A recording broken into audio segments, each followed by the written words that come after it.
बच्चों, विराम चिन्ह मुख्यतः 13 प्रकार के होते हैं। ये पहले मैंने वीडियो में बताया है और एक एक करके विस्तार से बताएंगे। पहले पूर्ण विराम किया है, अब अलप विराम। अलप विराम क्या होता है? अलप विराम को इंग्लिश में कोमा कहते हैं और इसका ये चिन्ह है। तो अलप होता है थोड़ा, विराम होता है ठहराव। जहाँ थोड़ा ठहराव आए, यानी जहाँ पर अर्ध विराम की तुलना में कम देर रुकना हो, तो अलप विराम का प्रयोग किया जाता है। इस चिन्ह का प्रयोग निम्नलिखित स्थितियों में किया जाता है। जैसे ये अब विस्तार से बताएंगे आपको एक एक करके। तो सबसे पहले है, एक ही प्रकार के कई शब्दों का प्रयोग होने पर प्रत्येक शब्द के बाद अलप विराम लगाया जाता है, लेकिन अंतिम शब्द के पहले और का प्रयोग होता है। जैसे रघु अपनी संपत्ति, भूमि, प्रतिष्ठा और मान मर्यादा सब खो बैठा। इसी तरह किसी स्थान, कई स्थानों का नाम आ जाए, शहर का नाम कईयों का आ जाए, तो वहाँ भी अलप विराम लगता है। इसमें देखो, संपत्ति के बाद अलप विराम, भूमि के बाद अलप विराम, और प्रतिष्ठा और आ गया, प्रतिष्ठा और मान मर्यादा तो और आ गया बीच में, तो अलप विराम यहाँ नहीं लगेगा। नंबर 2, हाँ, नहीं, अतः, वस्तुतः, बस, अच्छा जैसे शब्दों से आरंभ होने वाले वाक्यों में इन शब्दों के बाद भी अलप विराम प्रयोग होता है। जैसे हाँ, हाँ के बाद अलप विराम, हाँ लिख सकता हूँ। अतः, अतः के बाद ये अलप विराम, तुम्हें ऐसा नहीं करना चाहिए। वस्तुत के बाद अलप विराम, वह पागल है। बस, हो गया, रहने भी दो। तो बस के बाद अलप विराम। अच्छा, अब मैं चलता हूँ। अच्छा के बाद अलप विराम।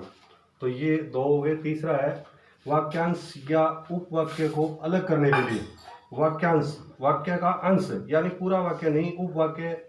उपवाक्य भी जैसे कोरोना महामारी के चलते मैं समझता हूँ परीक्षा प्रभावित होगी।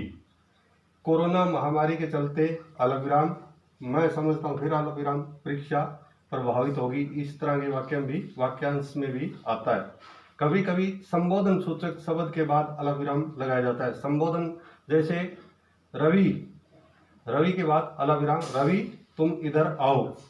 इसी तरह बच्चों, बच्चों के बाद अलप विराम, बच्चों मेरी बात सुनो। ये संबोधन के बाद भी अलप विराम लगता है। शब्द युग्मों में अलगाव दिखाने के लिए, जैसे शब्दों का युग्म है पाप और पुण्य, सच और झूठ, कल और आज। पाप और पुण्य के बाद अलप विराम, सच और झूठ के बाद फिर अलप विराम, ऐसे कल और आज। आगे है, पत्र में संबोधन के बाद, जैसे पूज्य पिताजी, मान्यवर महोदय आदि के बाद भी अलप विराम लगता है। आगे क्रिया विशेषण, वाक्यांशों के बाद भी अलप विराम आता है। वाक्यांश के बाद, तो महात्मा बुद्ध ने मायावी जगत के दुख को देखकर तप प्रारंभ किया। तो ये क्रिया विशेषण हो गया, महात्मा बुद्ध ने, उसके बाद अलप विराम, मायावी जगत के दुख को देखकर अलप विराम, तप प्रारंभ किया। ये आगे 8 नंबर, किंतु, परंतु, क्योंकि, इसलिए आदि समुच्चयबोधक शब्दों से पूर्व भी अलप विराम लगाया जाता है। जैसे आज मैं बहुत थका हुआ हूँ, अलप विराम, इसलिए विश्राम करना चाहता हूँ। तो इसलिए आ गया, इससे पहले भी अलप विराम आता है। इसी तरह मैंने बहुत परिश्रम किया परंतु फल कुछ नहीं मिला, परंतु आ गया यहाँ, तो परंतु से पहले अलप विराम। तो इसी तरह आगे 9 नंबर, आगे 9 नंबर पे है, तारीख के साथ महीने का नाम लिखने के बाद तथा सन संवत के पहले अलप विराम का प्रयोग किया जाता है। जैसे तारीख, तारीख के बाद अलप विराम लगेगा। जैसे 2 अक्टूबर, उसके बाद अलप विराम, सन 1869 ईस्वी को महात्मा गांधी जी का जन्म हुआ। 2 अक्टूबर के बाद अलप विराम, इनको अलग करने के लिए। इसकी तरह उद्धरण से पूर्व की के बदले में अलप विराम का प्रयोग किया जाता है। जैसे नेताजी ने कहा दिल्ली चलो, तो उद्धरण चिन्ह कौन से हो गए? ये है, ये उद्धरण चिन्ह है, जो कोई बात अपनी रखता है उसमें उद्धरण चिन्ह में लिखा जाता है। इससे पहले अगर की को हटाना है तो अलप विराम, वहाँ अलप विराम लगेगा। जैसे की लगने के बाद नेताजी ने कहा कि दिल्ली चलो, की आ गया तो अलग विराम नहीं लगेगा, अगर की नहीं आया फिर अलग विराम लगेगा। आगे 11 नंबर पे अंकों के लिखते समय भी अलग विराम का प्रयोग होता है, जैसे 5, 6, 7, 8, 9, 10, 100 आदि। अगर ये अलग विराम हम हटा दें तो ये 567 हो जाएगा, नहीं कि 5, 6, 7 रह जाएगा। और इसके बाद अलग विराम लगा दें तो 5, 6, 7 अलग अलग हो जाएंगे, ये 5, 6, 7, 8, 9, 10, 100 आदि। आगे है 12 नंबर पे एक ही शब्द या वाक्यांश, वाक्य का अंश की पुनरावृत्ति होने पर अलग विराम का प्रयोग होता है। जैसे एक शब्द है वो बार बार आने लग रहा है तो भी अलग विराम आएगा। जैसे भागो, भागो आग लग गई है, तो भागो के बाद अलग विराम, फिर भागो के बाद अलग विराम, तो अलग विराम लगेगा।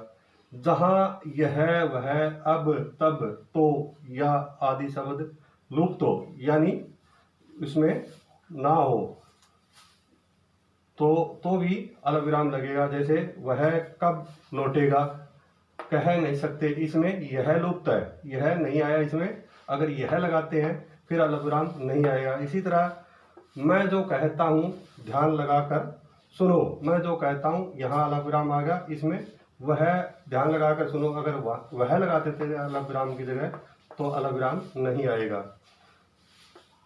जब जाना ही है तो चले जाओ, तो इसमें भी है के बाद अलग विराम, तो इसमें भी जब जाना है तब चले जाओ, तब लुप्त है। अब आगे 2 वाक्य है उनको बताता हूं मैं, उनसे अर्थ भी अलग विराम लगाने से उल्टा हो जाता है। जैसे सबसे पहले वाला है रोको, रोके के बाद अलग विराम लगा दिया, मत जाने दो, इसका अर्थ हुआ उसको रोक लो, जाने मत दो। दूसरा है रोको मत जाने दो, इसका उल्टा अर्थ हो गया उसको मत रोको, रोको ना इसको और जाने दो। फिर आगे है मैंने दौड़ते हुए शेर को देखा, मैंने के बाद अलग विराम आ गया, मैंने दौड़ते हुए शेर को देखा। पहले में शेर दौड़ने लग रहा है और वो मैं सफिर हूँ, तो शेर मैंने दौड़ते हुए शेर को देखा। दूसरा मैंने दौड़ते हुए, अब मैं दौड़ने लग रहा हूँ और शेर वहीं खड़ा है, तो मैंने दौड़ते हुए शेर को देखा, यहाँ अलग विराम, मैंने दौड़ते हुए के बाद अलग विराम आ गया, और पहले में मैंने के बाद अलग विराम आया, तो ये थे अलग विराम।